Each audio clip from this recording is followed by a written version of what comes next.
کہ پاکستان میں بسنے والے تمام اہل اسلام ہیں اور اہل قبلہ ہیں، سب کا ہم باہمی احترام کریں گے. باقی ان کے معاملات ان کے اپنے اللہ کے ساتھ ہیں، اس کو چھوڑ دیں وہاں پر.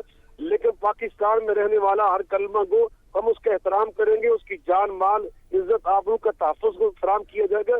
تیسرا اس میں اہم نقطہ یہ تھا کہ جو غیر مسلم بھی یہاں پہ آباد ہیں ان کو بھی عدل و انصاف مہیا کیا جائے گا، ان کے ساتھ یکساں ہمدردی کی جائے گی، انہیں ترقی کے مواقع فراہم کیے جائیں گے اور ان کی عبادت گاہوں کا احترام کیا جائے گا، حفاظت کی جائے گی اور بالکل ان کو دوسرے درجے کا شہری نہیں بلکہ بالکل برابر کا شہری تسلیم کیا جائے گا. یہ اس کے اندر درج ہے. چوتھی بات اس کے اندر یہ تھی کہ کسی مسلح گروہ کو اجازت نہیں ہوگی کہ وہ پاکستان کے اندر ریاست قائم کرنے کے لیے اور اس طرح کی کوششیں کرے اور مسلح اس طرح کارروائیاں کرے. اس کی بالکل گنجائش نہیں اسلام کے اندر. اسلام کی تعلیمات کے اندر یہی ہے کہ جہاد کرنا اور قوت کا استعمال کرنا یہ ریاست کا حق ہے. انما الامام جنۃ فلیقاتل من ورائہ، کہ جو حکمران ہوتا ہے، جو فوج کا سربراہ ہوتا ہے، یہ اس کا استحقاق ہوتا ہے. یہ پیغام پاکستان کے اندر یہ بنیادی چیزیں درج ہے کہ ہم اپنی فوج کے ساتھ پورا تعاون کریں گے، دفاع پاکستان کو مضبوط بنائیں گے، پاکستان کے استحکام کے لیے بغیر کسی تفریق کے. یعنی یہ جو پیغام پاکستان ہے یہ تمام مفتیان، علماء کرام، مشائخ نے متفقہ طور پہ فتویٰ دیا جسے پیغام پاکستان کہا جاتا ہے. بالکل ٹھیک. اور اس میں ایک پریس ریلیز جب جاری ہوا ہم نے دیکھا اور میری معلومات سامنے آئی ہے کہ آرمی چیف نے فکری اور تکنیکی علوم کے ساتھ ساتھ قرآن و سنت کے تفہیم اور کردار سازوں کے لیے نوجوان کو راغب کرنے میں علماء کرام کی کردار کی جو ہے وہ نشاندہی کی کہ وہ اہم کردار ادا کرے. میں یہ سمجھتا ہوں یہ سب سے اہم ترین بلکہ اہم ترین پوائنٹ ہے. تمام پوائنٹوں میں ہر پوائنٹ ہی اہم ہے کہ نوجوانوں کو شدت پسندی اور باقی جو ہے یہ معاملات سے نکال کر ان کی ترغیب کرے قرآن و سنت کے مطابق. تو اس میں علماء کرام کیسے اس کو آگے لے کے چلیں گے؟ بلا شبہ انہوں نے علماء کرام کی اس معاشرے کے اندر جو اہمیت ہے، جو ان کی عزت احترام ہے، اس کو ملحوظ رکھتے ہوئے اس کو پہلے سراہا اور پھر جیسے بھی آپ نے ارشاد فرمایا انہوں نے پیغام پاکستان کی روح کو نوجوانوں تک، پبلک تک، عوام تک پہنچانے کے لیے علماء کرام سے یہ اپیل کی ہے کہ وہ اپنے ممبر و محراب کا جو ان کا میڈیا ہے، مؤثر ترین میڈیا ہے اور انتہائی قابل احترام میڈیا، اس کو استعمال کیا جائے، جو کہ اس کا تعلق ہر پاکستان کے علاقے کے ساتھ، ہر علاقے میں مسجد موجود ہے، محلے کے اندر مسجد موجود ہے. تو اس میڈیا کو مؤثر انداز سے پاکستان کے دفاع کے لیے، پاکستان کے استحکام کے لیے اور اتحاد امت کا خواب شرمندہ تعبیر کرنے کے لیے، قوم کی یکجہتی کے لیے استعمال کیا جائے اور نوجوانوں کی تربیت کے لیے اور نوجوانوں کو فکری انحطاط سے محفوظ رکھنے کے لیے اور فکری انتشار اور فکری انارکی سے بچانے کے لیے علماء اپنا کردار بھرپور طریقے سے ممبر و محراب سے ادا کریں. تو یقیناً علماء سے اپیل کی. جی علامہ صاحب یہ بالکل یہ کس طرح سے یہ کردار جو ہے یہ ادا کیا جائے گا؟ یہ جو آپ بات کر رہے ہیں سوشل میڈیا پہ بھی ہم دیکھ رہے ہیں بہت پروپیگنڈا کیا جاتا ہے اسلام کے خلاف، پاکستان کے خلاف. تو اس حوالے سے کیا علماء کرام جو ہیں وہ کیا رائے رکھتے ہیں؟ بلا شبہ کل بھی پرسوں ہمارے اجلاس میں اس پہ بات ہوئی ہے کہ سوشل میڈیا یہ ایک ایسا میڈیا ہے جو شکر بے مہار کی حیثیت سے ہمارے معاشرے کے اندر فکری انارکی پیدا کر رہا ہے. تو یقیناً اس پہ سب نے اپنی باتیں کی ہیں اور سب نے یہ کہا کہ اس میں ہمیں اپنی ذمہ داریوں کے احساس و ادراک کرتے ہوئے اپنی ڈومین کے اندر رہتے ہوئے اس کا ہم نے مقابلہ کرنا ہے اور اس کے جو شر انگیز نتائج ہیں اس سے اپنی قوم کو، اپنے نوجوانوں کو، اپنی نسل کو بچانا ہے. بلا شبہ یہ صرف جنریشن وار کا دور ہے ہم جس سے گزر رہے اور فکری انتشار پیدا کرنے کے لیے سوشل میڈیا کو استعمال کیا جا رہا ہے. انشاءاللہ الرحمن علماء کرام اور ہمارا جو میڈیا الحمدللہ الیکٹرانک میڈیا، ہمارا پرنٹ میڈیا جو بالکل محب وطن صحافیوں سے بھرا ہوا ہے، انشاءاللہ وہ سب کندھے سے کندھا ملا کر اللہ کے فضل و کرم کے ساتھ علامہ صاحب یہ فرمائیے، انشاءاللہ الرحمن قوم کو وہ پریشان نہیں ہونے دیں گے. علامہ صاحب یہ فرمائیے گا کہ یہ تو بڑے مثبت فیصلے ہیں کہ ملک ترقی کی طرف بھی جا سکتا ہے، ملک کے معاملات بہتر ہوں گے. یہ جو 8-10 پوائنٹ بڑے اہم پوائنٹس کی نشاندہی کی گئی ہے، آپ کیا سمجھتے ہیں جس کی طرف پہلے بھی سوال کیا گیا کہ اب نچلی سطح پر جو تمام جو خطاب ہوتے ہیں نماز جمعہ کے موقع پر علماء اکرام تمام مسالک اپنے اپنے تمام جو ہے وہ اجلاس بلائیں اور یہ میسج نیچے تک کنوے کریں تاکہ یہ میسج اسی طرح ہی کنوے ہوگا نا؟ بلا شبہ اس میں آپ اندازہ لگائیں کہ ہمارے اس اجلاس کے اندر وہ جتنے ہمارے دینی بورڈز ہیں، امتحانی بورڈ، تمام وفاق، جتنی ہماری تنظیمیں بورڈ کی حیثیت رکھتی ہیں، ان کے قائدین وہاں پر موجود تھے. ان کے ذریعے یقیناً ہمارے ہر پرائمری یونٹ تک، ہر مسلک، ہر مکتب فکر کا جو پرائمری یونٹ ہے وہاں تک یہ الحمدللہ پیغام پہنچ چکا ہے. اور انشاءاللہ آئندہ خطبات جمعہ جو ہوں گے وہ اتحاد امت پر ہوں گے، اخلاقی اقدار کو بلند کرنے پر ہوں گے، نوجوانوں کی اعلیٰ تربیت کرنے کے حوالے سے ہوں گے، دفاع پاکستان کے ساتھ منسلک ہونے کے حوالے سے ہوں گے، اور سوشل میڈیا کے اوپر خصوصی طور پر جو انتشار پیدا کیا جا رہا ہے ہمارے دشمن کی جانب سے، اس کا سد باب کرنے کے لیے، اتحاد امت کو فروغ دینے کے لیے اور انسانی برادری کے ساتھ ہمدردی کرنے کے عنوانات پر بالکل علامہ صاحب آپ درست فرما رہے ہیں. جس طرح سے آپ یہ بتا رہے ہیں، آپ کو نہیں لگتا کہ تمام علماء کرام کو ایک اعلامیہ جاری کرنا چاہیے؟ ہم نے الحمدللہ اعلامیہ جاری کیا اپنے اپنے مسلک میں آ کر، تنظیموں میں آ کر. میں خود ایک جماعت کا سربراہ ہوں پورے پاکستان میں. میرے یونٹ اللہ کے فضل سے فوراً آتے ہی اس کے حوالے سے ہم نے اپنے میڈیا کے ذریعے اور ہم نے اپنے وہ جو ہمارا ایک دفتری سسٹم اس کے ذریعے فوراً ہم نے یہ سرکولر جاری کیا اپنے تمام کارکنوں تک. ہم نے ان کو یہ پیغام دیا کہ ہم نے اب ہماری ذمہ داریاں کیا ہیں، اب ہم نے مل کر کام کس طرح کرنا ہے. یہ سب الحمدللہ جب میں نے کیا سب نے اس طرح کیا، سب تنظیموں نے اس طرح کیا، سب تنظیموں کے وہاں سربراہ موجود تھے.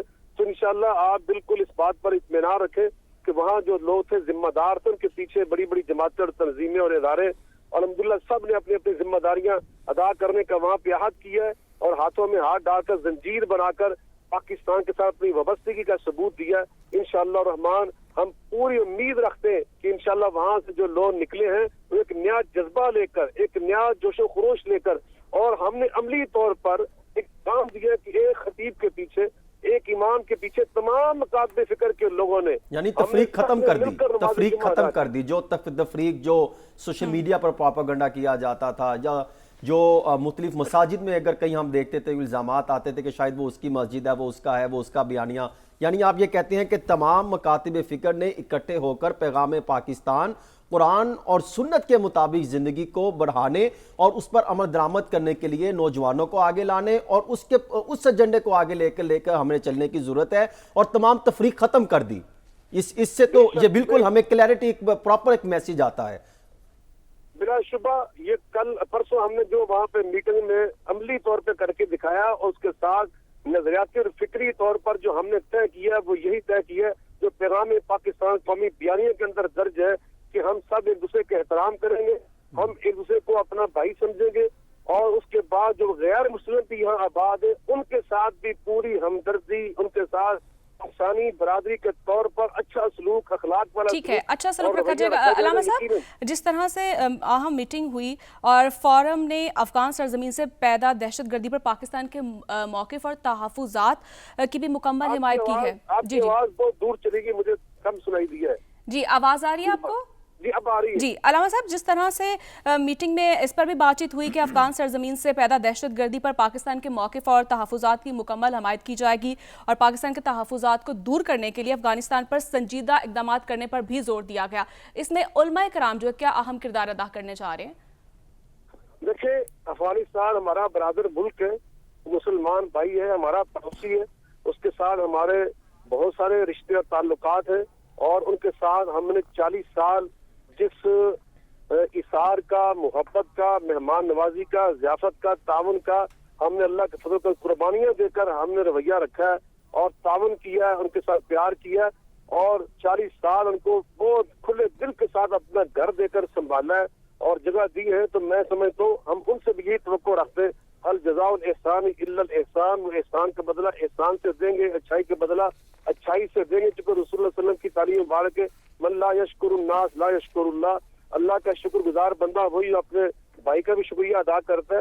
تو یقیناً وہاں علماء صلحاء موجود ہیں جو اپنی افغانی قوم کو یہ سبق سکھائیں گے، یہ سب پڑھائیں گے، اور بڑی تعداد میں افغانی ہمارا شکریہ ادا کر رہے ہیں. وہ اس بات کو سمجھتے ہیں کہ آج الحمدللہ ہم جس منزل پہ پہنچے، اپنی مرضی کا ہمیں نظام حکومت مل چکا ہے، ہماری زمین، ہماری سرزمین سب ترقی کر رہی ہے. اس میں پاکستان کی بے تحاشا قربانیاں، پاکستان کا اس کے اندر بہت یعنی بہت بے تحاشا یعنی ناقابل فراموش کردار ہے. وہی سمجھ ان باتوں کو. لیکن جہاں تک تعلق ہے کہ ہم نے اس میں جو پالیسی طے کی ہے وہ بھی اس لیے طے کی ہے کہ ہم نے یہاں پر جو کارڈ رکھنے والے، قانونی طور پر رہنے والے لاکھوں کی تعداد میں افغانی موجود ہیں، ان کے بارے میں وہی پالیسی کہ وہ یہاں پہ ٹھہریں گے.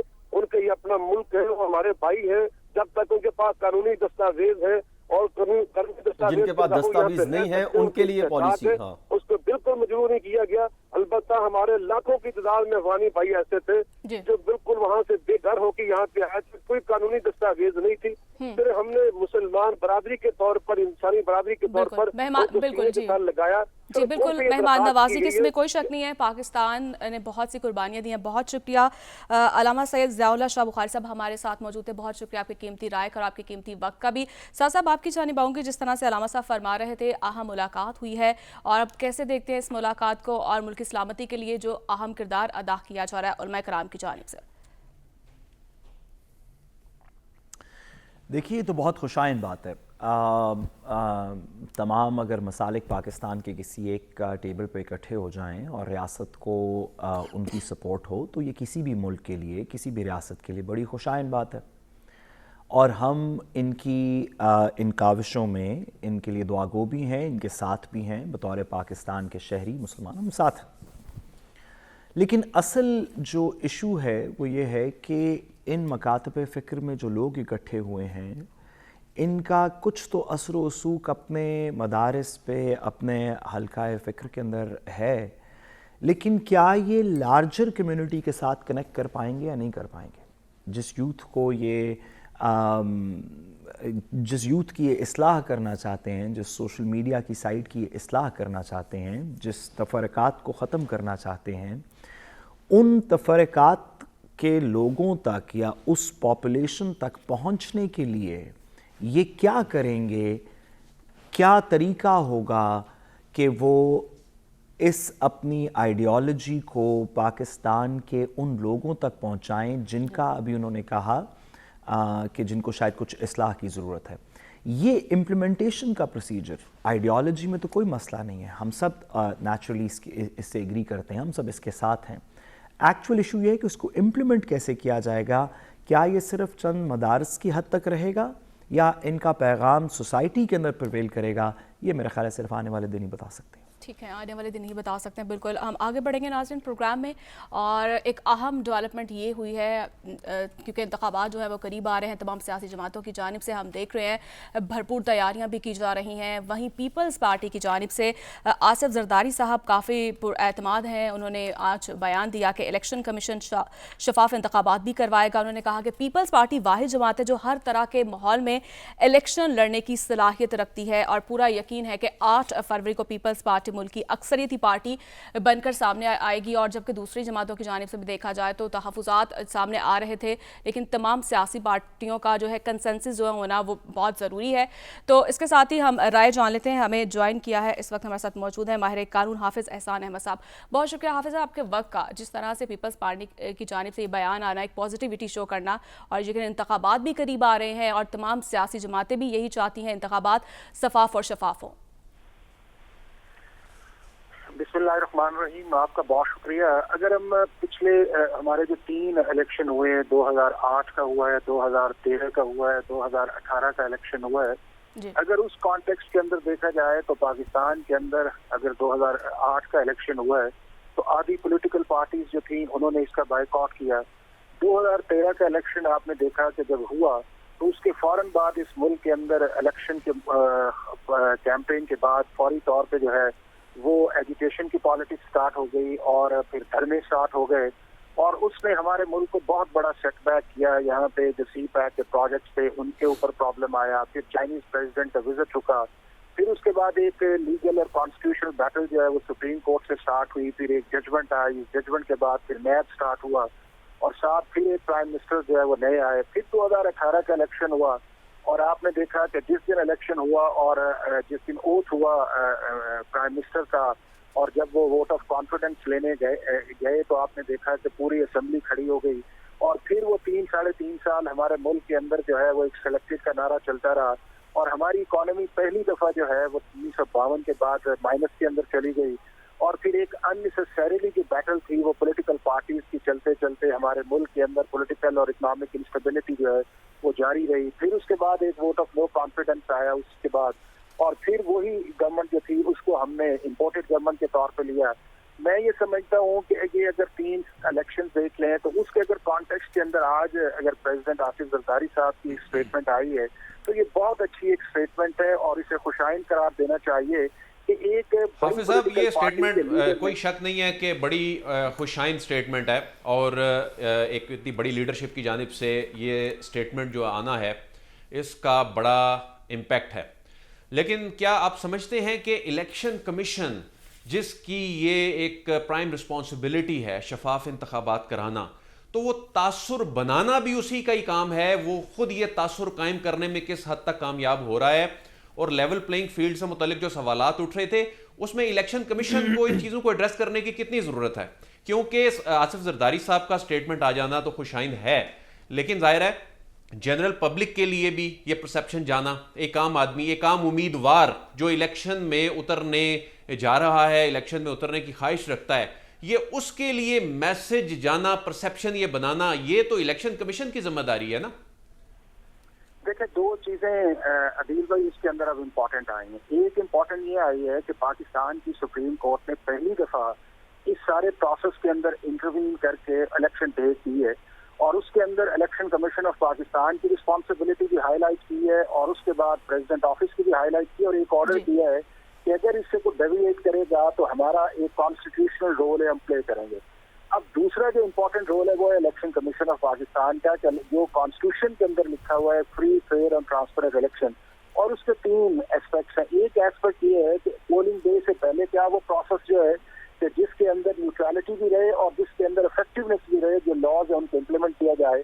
اور دوسرا امپورٹنٹ ہے وہ الیکشن ڈے والا دن ہے کہ جس کے اندر تمام لوگ جس پارٹی کے حق میں اندر یا جس امیدوار کے حق کے اندر ووٹ ڈالنا چاہیں انہیں کوئی پرابلم نہ آئے اور پولنگ کا عمل جو ہے وہ اسموتھ رہے.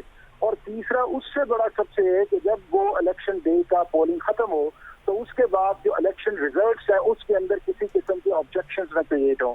اب یہ جو رسپانسبلٹی ہے میں یہ سمجھتا ہوں یہ بہت ہی امپورٹنٹ ہے اور الیکشن کمیشن آف پاکستان کو شیڈول اناؤنس کرنے سے پہلے ان تمام پولیٹیکل پارٹیز کو بٹھانا چاہیے اور ان کے جو جینوئن کنسرنز ہیں ان کو اس سے پہلے ایڈریس کرنا چاہیے, کیونکہ یہ الیکشن کمیشن آف پاکستان کی رسپانسبلٹی اور الیکشن کمیشن آف پاکستان سب کا ہے.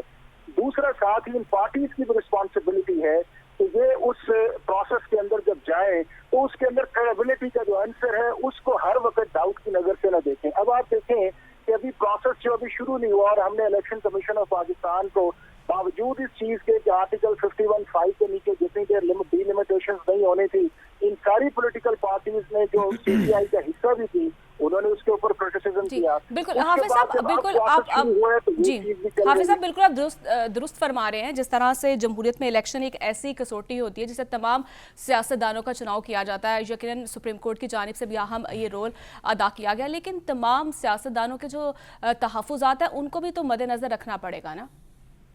دیکھیں 2 چیزیں ہیں. ایک تحفظ وہ ہے کہ جو صرف آپ آ کے میڈیا اسٹیٹمنٹ دے رہے ہیں کہ جی میرا یہ تحفظ ہے, اور دوسرا یہ ہے کہ آپ کا ان رائٹنگ جو ہے وہ تحفظ آنا چاہیے. اور الیکشن کمیشن آف پاکستان کا کام ہے دونوں کو تحفظ دے دے چونکہ ان کی یہ کانسٹیٹیوشنل رسپانسبلٹی ہے. دوسرا اس کے اندر ایک اور بڑا امپورٹنٹ ہے وہ یہ ہے کہ الیکشن کمیشن آف پاکستان کے ساتھ ساتھ ان پولیٹیکل پارٹیز کو بھی آپس میں بیٹھنا چاہیے اور جو ملک کے براڈ ایشوز ہیں ان کے اوپر بات کرنی چاہیے کہ ان مینیفیسٹو ہمارا جو ہے اس ملک کی governance, justice, economy, citizen prosperity ہو, اور جو بھی الیکشن اس کے اندر جیتے اس کی دوسری جو پارٹیز ہیں اس کی فتح کو ایکسیپٹ کرے اور جو ہارے وہ اگلے الیکشن کی تیاری کرے یا اپوزیشن کے اندر رول پلے کرے. لیکن اس کے اندر ایک اور امپورٹنٹ ہے وہ میں سمجھتا یہ ہوں کہ چونکہ 5 سال کا جو ٹینیور ہے وہ ہمارے لیے ٹالریبل نہیں ہے. اگر پچھلے آپ 4-5 الیکشن کی ہسٹری دیکھیں تو تیسرے سال کے اینڈ پہ یا چوتھے سال کے شروع کے اندر ہمارے ملک کے اندر ایک پولیٹیکل انسٹیبلٹی جو ہے اسٹارٹ ہوتی ہے. تو میں یہ سمجھتا ہوں کہ اس ملک کے اندر جو ہمارا ٹرم ہے الیکشن کا اس کو کم کر دینا چاہیے اور اس کے ساتھ تینوں الیکشن اکٹھے ہونے چاہیے. صوبائی اسمبلی یا نیشنل کے ہو رہے ہیں جو آپ لوکل گورنمنٹ کے بھی آنے چاہیے, اور اگر 3 سے 4 سال اس کا ٹینیور کر دیا جائے تو میرا یہ خیال یہ ہے کہ اس سے پولیٹیکل اسٹیبلٹی بھی آئے گی اور ان پارٹیز کو بھی پتہ چل جائے گا کہ چلے 3 سال ہم کسی کو برداشت کریں اور 4تھا سال ہمارے الیکشن کا ہے.